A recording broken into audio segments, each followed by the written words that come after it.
तारीख होती 20 जुलै 2026ची. या दिवशी सायंकाळचे 6 वाजता राजस्थानमधील एका छोट्याशा गावामध्ये संजय नावाचा एक 45 वर्षांचा व्यक्ती जेवण करत होता घरी बसून. त्यावेळेला त्याची नम्रता नावाची पोरगी, तिचं वय साधारणतः 19 वर्ष. ती रडत रडत घरी आली. 6 वाजलेले होते. पोरीला काय झालं म्हणून त्याने जेवण सोडलं. लाडकी पोरगी होती. तिच्यापाशी गेला. विचारले की काय झालं नम्रता, बोल ना बाळा, काय होतंय तुला. त्यावेळेला ती तिच्या गुप्तांगाला हात लावते आणि म्हणते की पप्पा माझं इथं दुखतंय. त्यावेळेला त्याने विचारलं की नेमकं काय झालं, कशामुळे दुखते, काय लागलं आहे का. नम्रता म्हणू लागते की लागलं काही नाही, पण मी दुपारी रस्त्याने जात असताना आपल्या गावातला जो सावकार आहे त्याच्या पोराने मला किडनॅप केलं. त्याच्या मित्रासोबत मिळून त्याने माझ्यावरती अत्याचार केलं दुपारपासून आत्तापर्यंत. त्याने आत्ता मला घराच्या बाहेर आणून सोडले, ढकलून दिलं. हे सगळं ऐकल्यानंतर या संजयने पुढे चालून त्या ठिकाणी असा काही मोठा कांड केला. पोरीच्या प्रेमापोटी हे सगळं केलेलं बघून गावातल्या लोकांनी वाहवाही केली. काय आहे पूर्ण घटना मी तुम्हाला सांगतो. व्हिडिओ शेवटपर्यंत बघा. आपला व्हिडिओ आवडत असेल तर लाईक करून चॅनल सबस्क्राईब नक्की करा. नमस्कार मित्रांनो, आपल्या आजच्या या सत्य घटनेची सुरुवात होते राजस्थानमधील बिकानेर जिल्ह्यामधून. बिकानेर जिल्ह्यामध्ये आटपाडी नावाचं एक छोटंसं गाव आहे. याच गावामध्ये राहणारा संजयचं वय साधारणतः 45-46 वर्ष. हा संजय त्याच्या पोरीसोबत, त्याच्या पत्नीसोबत गावामध्ये आनंदाने राहायचा. त्याच्याकडे स्वतःची एक 3-4 एकर शेती होती. 2-3 देशी गायी होत्या. त्या गायींपासून तो दूध काढायचा. त्याच्यातून तो तूप वगैरे बनवून गावामध्ये विकायचा. तुपाला वगैरे मागणी भरपूर, तिकडं तूप वगैरे भरपूर खातात. त्याच्यामुळे त्याचा व्यवसाय चांगला चालू होता. शेतीमध्ये मेहनत करायचा. तिथली काय पारंपरिक पिकं आहेत त्या ठिकाणची जी काय पारंपरिक पिकं आहेत त्याच्यातून तो उत्पन्न काढायचा. घर खर्च आरामात चालवत होता. त्याची पत्नी अनिता नावाची, दिसायला अतिशय सुंदर मादक शरीराची ही जी पत्नी होती त्याच्याकडून कधी संतुष्ट झालेली नाही. हा संजय तिच्याकडे कायम आकर्षित व्हायचा. तिला कायम खुश करायचा प्रयत्न करायचा. कधी ती पैशासाठी त्याच्यासोबत वाद घालायची, तर कधी शरीर सुखासाठी. याच्यामुळे या दोघांमध्ये दूरी बनत गेली. ही जी अनिता होती ती त्या संजयला म्हणायची कायम की तुझा काय उपयोग नाही रे, तू पती असून.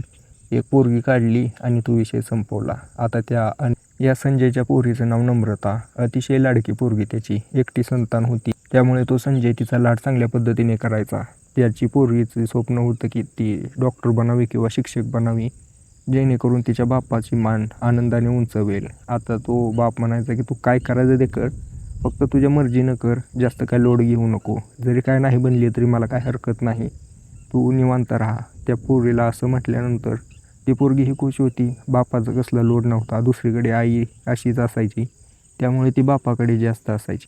नम्रताचं तिच्या आईसोबत जास्त पटत नव्हतं. त्याचं कारणही होतं, तिची जी आई होती ना ती एकदम बच्चेलन बाई होती. गावातल्या अनेक तरुणांना ती स्वतःकडे आकर्षित करायची. कधीकधी तिचा बाप नसला की कधीकधी तो संजय घरी नसला की ती गावातल्या तरुणांना, कधीकधी तो संजय घरी नसायचा त्यावेळेला ती गावातल्या व्यक्तींना घरी घेऊन यायची, त्यांच्यासोबत वेळ घालवायची. आता हे सगळं बघत बघत मोठी झालेली ती त्यामुळे ती नम्रता तिच्या आईला एकदम रागाने बघायची. आता हे तर घडत होतं, याच्याबद्दल त्या संजयला कसलाही अंदाज नव्हता. संजय आपल्या पत्नीवरती विश्वास ठेवून पोरीसोबत प्रेमाने राहायचा. हळूहळू या गोष्टी काही लपून राहत नाहीत. संजयला समजलं की त्याची पत्नी अनेक पुरुषांसोबत संबंध करते. तिला विचारलं त्याने की का नेमकं करते, काय कमी पडतंय. त्यावेळेला ती म्हणली की तुझ्याकडून सगळंच कमी पडतंय. तू चांगल्या प्रकारे संबंध पण करू शकत नाही, तू मला पैसे पण देऊ शकत नाही, त्याच्यामुळे मला हा पर्याय निवडावा लागला. त्यावेळेला त्या संजय आणि अनितामध्ये वाद झाला. आता त्या ठिकाणी त्या संजयची पत्नी त्याला सोडून गेली. ज्यावेळेला ती तिथून निघून गेली त्यावेळेला तिच्या पोरीला म्हणली की पोरी, आजपासून तुझं माझं काय नातं नाही. तू जे केलं आहे तुझ्या बापाला सांगून ते चुकीचं केलं आहे. तुझ्यासोबत भरपूर मोठा कांड होईल पुढे चालून. आता हे सगळं हे बोलत होती त्यावेळेला तिच्या पोरीने तिला कानाखाली लावली आणि त्या आईला तिथून हाकलून दिलं. तिची आई गावातल्या एका तरुण पोरासोबत दोघं दुसऱ्या गावामध्ये जाऊन राहू लागली. ती त्यांचं आयुष्य जगत होती. दुसरीकडे हा जो संजय होता पोरीसोबत राहू लागला. आता यांची दिनचर्या, संजय उठायचा, गायींसाठी चारा पाणी काढायचा, शेतामध्ये जे काय काम असेल ते करायचा. ही नम्रता आपली उठायची, स्वयंपाक करायची, शाळेला जायची. शाळेवरनं आलं की बापाला थोडंफार काम करू लागायची, घराचं काम करायची आणि आपला अभ्यास वगैरे करून दुसऱ्या दिवशी तसंच तेच चालू. आता या दोघांचा संसार चांगला चालू होता. आता या दोघांचं आयुष्य चांगलं चालू होतं. पण शेवटी काय म्हणतात ना ती, आता या दोघांचं आयुष्य चांगलं चालू होतं पण शेवटी काळापुढे आता या दोघांच्या आयुष्यात सगळं काही चांगलं चालू होतं, पण ते म्हणतात ना की काळापुढे कोणी काय करू शकत नाही. एक दिवशी हा संजय गाडीवरून शेतामध्ये जात असताना त्या ठिकाणी त्याची गाडी घसरली आणि दगडावरती जाऊन आपटली. त्याच्या ठिकाणी त्याचा पाय मोडला, गुडघ्यातून त्याचा पाय बाजूला निघाला. त्याच्यामुळे आता काय तो चालू शकत नव्हता. त्याच्याकडे जेवढी काय सेविंग होती ते सगळं पैसे दवाखान्यात गेलं. त्याच्यामुळे आता त्याची पोरगी त्याची काळजी घ्यायची. त्यांचं घर चालवण्यासाठी पैसा नव्हता. त्याच्या पोरीने आता सगळं तिच्याकडे घेतलं आणि म्हणली की पप्पा तुम्ही काळजी घ्या, जे काय असेल ते मी बघते. आता तिचं शाळेला जाणं कमी झालं. गाईंना चारा आणणे, चारा टाकणे, त्याच्यानंतर ती शेतामध्ये राबणं, अशा प्रकारचं तिचं कामं करू लागली. नम्रता हुशार होती. तिला लवकर समजलं की आपल्याला काय करायचं आहे. त्यामुळे तिचा बाप तिच्यावरती रागवायचा की तू शाळा सोडू नको, माझं काय होईल ते होईल, तू तुझी शाळा बघ, तू हुशार आहे, पुढे चालून काय तर करशील आणि पतीच्या इकडे जाऊन तू चांगल्या प्रकारे राहू शकशील. जर शिक्षण झालेलं असेल तरच तुला इज्जत मिळेल, नोकरी वगैरे भेट. पोरगी ती काय ऐकत नाही. ती म्हणायची की आता मला ते सगळं नको आहे, फक्त तुम्ही माझ्यासोबत राहिलेलं पाहिजे, माझं लग्न होऊ किंवा ना होऊ. कारण तो संजय आता जागेवरून हलू शकत नव्हता. साधं त्याला मुतायला जायचं म्हणलं तर पोरीचा हात धरून जावं लागायचं.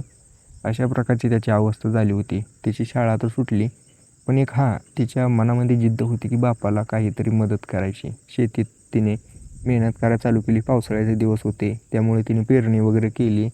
त्या ठिकाणी बाजरीचं उत्पन्न चांगलं निघलं त्यावर्षी. थोडीफार बाजरी 1-2 पोती स्वतःसाठी ठेवली, जेवढी लागते तेवढी, आणि बाकीची जी काय राहिलेलं धान्य आहे ते मार्केटला नेऊन विकलं. त्याच्यामुळे तिला 60-70 हजार रुपये आले. आता ज्या वेळेला तिला 60-70 हजार रुपये आले, तिच्या बापाने तिला सांगितलं की तू एक काम कर, तुझ्यासाठी स्कूटर घे, तू स्कूटर घेऊन रानामध्ये जाऊ येऊ शकते. चालत कधी जाणार आहे. हिच्या घरापासून तिचं जे रान होतं ते साधारणतः 5 ते 6 किलोमीटर अंतरावरती होतं आणि रस्ता पण एकदम असा झाडाझुडपाचा होता. एकटी पोरगी चालत जाणं, चालत येणं सोपं नव्हतं ना. ज्यावेळेला हा संजय तिला असं म्हणतो, त्यावेळेला त्याची पोरगी शोरूममध्ये जाते. हप्त्यावरती एक स्कूटर घेऊन येते, पांढऱ्या कलरची.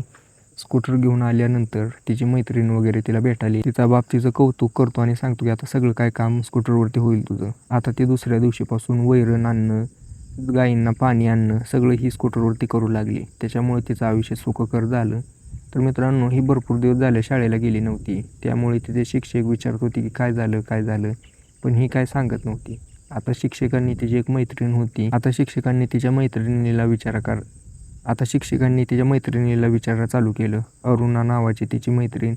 ती मैत्रिणीला विचारते शिक्षक. त्यावेळेला ती सांगते की हिच्या घरी असं असं घडलंय, त्याच्यामुळे ती काय शाळेला येत नाही. शिक्षक म्हणतात की जरा बघ तिच्याशी बोलून. या अरुणाबद्दल बोलायचं झालं तर ही जी अरुणा होती, गावातल्या एका सावकाराची पोरगी होती. अतिशय सुंदर होती दिसायला.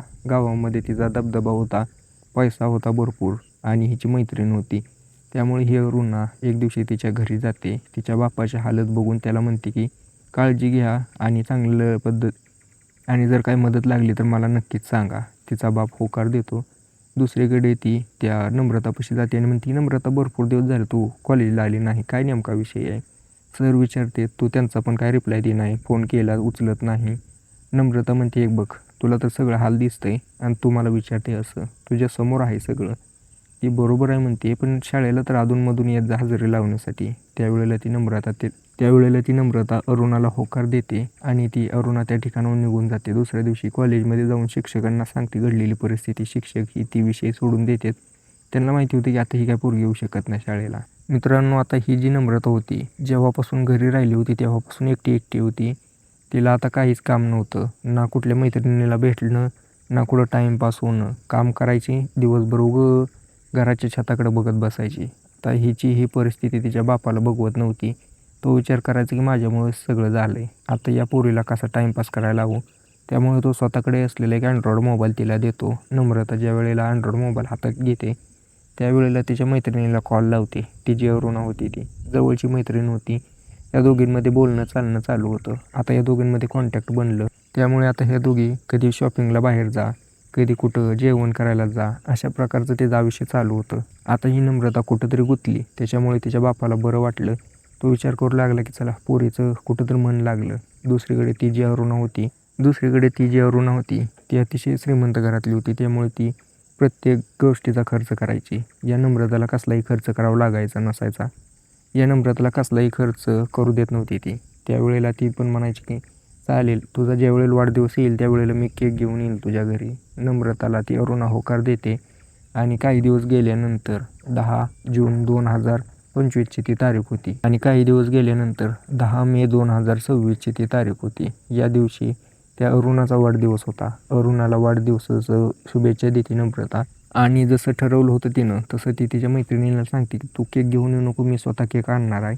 ज्यावेळेला ती होकार देते त्यावेळेला ही नम्रता सिटीमध्ये जाते, तिथं 1 किलोचा केक घेते आणि या अरुणाच्या घरी पोहोचते. त्या ठिकाणी पोहोचल्यानंतर तिच्या घरचे वगैरे होते, अजून 1-2 मैत्रिणी बोलवल्या. त्या ठिकाणी केक वगैरे कापला. त्या ठिकाणी सगळे खुश होते, जेवण वगैरे झालं. आता एकटी कशी जायची? या अरुणाच्या घरापासून या नम्रताचं घर साधारणतः 8 किलोमीटर अंतरावरती होतं. त्याच्यामुळे आता रात्रीचे लगभग 10-11 वाजले होते. आता एकटी कशी जायची? भले स्कूटर होती तिच्यापाशी, पण एकटं जाणं सोपं नाही ना महिलेसाठी. त्यामुळे ती अरुणा तिच्या भावाला त्या नम्रतासोबत पाठवते. नम्रता पुढे गाडी चालवत होती. अरुणाचा भाव त्याच्या पाठीमागे गाडी चालवत होता. दिनेश नावाचा तो पोरगा, 24 वर्ष वय होतं साधारणतः. पण जोपर्यंत तो त्या नम्रताला घरी सोडत नाही तोपर्यंत त्याची नजर तिच्यावरतीच होती. आजपासूनच नव्हती, साधारणतः 3-4 वर्षापासून त्या नम्रतावरती दिनेशची नजर होती. नम्रता दिसायला पण तशीच होती, अतिशय सुंदर. आणि त्यानं त्या नम्रताच्या आईबद्दल ऐकलं होतं की ती जरा अशी तशीच आहे. त्यामुळे त्याला वाटलं की तिची पोरगी पण तशीच असेल, त्यामुळे तो तिच्यावरती नजर ठेवून होता. पण ही नम्रता जी होती अतिशय संस्कारी पोरगी होती. तिने कधी कोणाला भाव दिलाच नाही. पण हे त्या दिनेशला अजिबात माहीत नव्हतं ना. तो काय समजायचा की मी सावकार आहे, माझ्याकडे जे आहे ते हिच्याकडे नाही, माझ्याकडे पैसा भरपूर आहे, त्यामुळे हिने माझ्यासोबत प्रेम केलंच पाहिजे. आता हे त्याला कोण समजवणार की असं होत नाही. पण तो एक प्रकारे समजूनच बसला होता. नम्रताचं घर 1-2 किलोमीटरवरती आल्यानंतर हा दिनेश तिला थांबवतो आणि म्हणतो की हे बघ, मी अतिशय श्रीमंत घरातला व्यक्ती आहे, तुला पैशाची गरज असते, जर तुला कधी पैशाची गरज लागली तर सांग, त्याच्या बदल्यात मला जे पाहिजे ते दे. त्या ठिकाणी नम्रता म्हणते की तू काय बोलतो, तुला काय समजतंय का? त्यावेळेला तो म्हणतो की मी तुझ्यावरती भरपूर दिवस झालं प्रेम करतोय आणि मला तुझ्यासोबत लग्न करायचं आहे किंवा वेळ घालवायचा आहे. बघ तुझ्या हिशोबाने कसं होतं आहे, तुला पैसे हवे असतील तर पैसे देतो. त्या ठिकाणी ती नम्रता एक कानाखाली लावते त्याच्या दिनेश. त्या ठिकाणी ती नम्रता दिनेशच्या एक कानाखाली लावते. आता हे सगळं त्याला सहन होत नाही.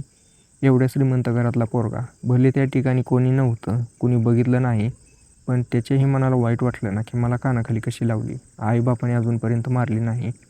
त्यावेळेला त्याच्या डोक्यामध्ये राग भरू लागला. तो तिच्यावरती ओरडू लागला की म्हणला ठीक आहे, तू आत्ता मला कानाखाली मारली ना, आत्ता पण मी तुझ्यासोबत काही ना काही करू शकतो, पण माझ्या बहिणीने विश्वास ठेव, पण अरुणाने माझ्या बहिणीने विश्वास ठेवून तुझ्यासोबत पाठवले. आत्ता तुला काय करणार नाही, पण एवढं लक्षात ठेव, भविष्यात तुझ्यासोबत खूप मोठा कांड करेल. आणि तो बोलतो तसा करून पण दाखवतो पुढे चालून. मित्रांनो, आत्तापर्यंत तुम्हाला या स्टोरीमध्ये तर मित्रांनो आत्तापर्यंत व्हिडिओ कसा वाटला मला कमेंट करून सांगा.